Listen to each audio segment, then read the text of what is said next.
झालं असं की ही गाडी चालली होती आपली एका पॉइंटला, कारण की आपल्याकडे नवीन गाडी येणार होती. तर नमस्कार मित्रांनो, मी तुमचा लाडका विशाल पगार. तर मी आज निघालो होतो हॉटेलला जाण्यासाठी. हॉटेलला तर जाऊ आधी, पण आपल्या आधीच भीम आणि रोला निघून गेली होती आणि त्यांचं काम चालू होतं सेटर वगैरे खोलायचं काम. त्यांना म्हटलं सेटर खोला लवकर, मला देवपूजा करायची. मग फायनली देवपूजा वगैरे झाली आणि मी निघालो होतो भीमकडे जाण्यासाठी. मी भीमकडे तर पोहोचून गेलो होतो. मग भीमला सांगितलं ऑर्डर घेऊन घेऊ, म्हटलं ऑर्डर बनवून दे. ठीक आहे शेफ. मग कस्टमरांची ऑर्डर वगैरे तर घेऊन झाली होती माझी, आणि मग मला द्यायची होती शेफ त्यांना ऑर्डर परत. पण शेफ त्याचं काम चालू होतं म्हणून मग मी ना भीमलाच ऑर्डर देऊन टाकली होती. मग भीमला म्हटलं बनव आता 6 हॉट कॉफी. म्हटलं भीम म्हणे मग ठीक आहे शेफ. मग भीमने हॉट कॉफी वगैरे दिली. मग मी रोलाला सांगून कॉफी वगैरे देऊन टाकली. मग शेफ त्यांना सांगून दिलं होतं कांदा पकोडा बनवायसाठी. मग शेफ त्यांनी मस्त कांदा पकोडा वगैरे बनवला आणि या दोघांना सांगून मस्त ऑर्डर वगैरे देऊन टाकल्या बरं का मित्रांनो. ऑर्डर वगैरे तर झाल्याच होत्या. मग मी येऊन बसलो पीसीवर थोडंसं. मग पीसीवरती थोडंसं बिल वगैरे बनवून घेतले आणि मग आपले वीरेंद्र ते येणार होते. वीरेंद्र म्हणे चलो म्हणे काम पे लग जाते. मग रोलाला सांगितलं मोबाईल नको पाहू, जेवण कर म्हटलं पहिले, कारण की बहुत काम आहे म्हटलं. आणि फायनली आज आपल्याला करायचं होतं डीप फ्रीज वगैरे साफ बरं का. मग फायनली डीप फ्रीज वगैरे तर काढून झालं होतं आपलं सर्व मटेरियल.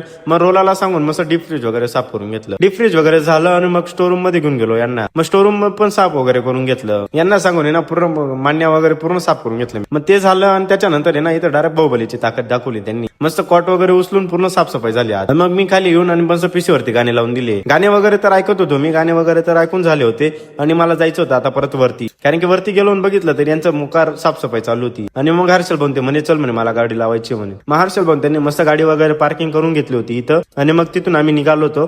तर मग मित्रांनो ना आपली गाडी पण येणार होती. मग ना आपली पाणीपुरीची गाडी आणि साबुदाण्याची गाडी आहे ना आपल्याला आरके वरती लावायची होती. तर आरके वरती जाऊन तुम्ही नक्कीच हर्षल बनते त्यांना सपोर्ट करा आणि व्हिडिओ वगैरे आवडला असेल तर लाईक फॉलो शेअर नक्की करून द्या. नमस्कार.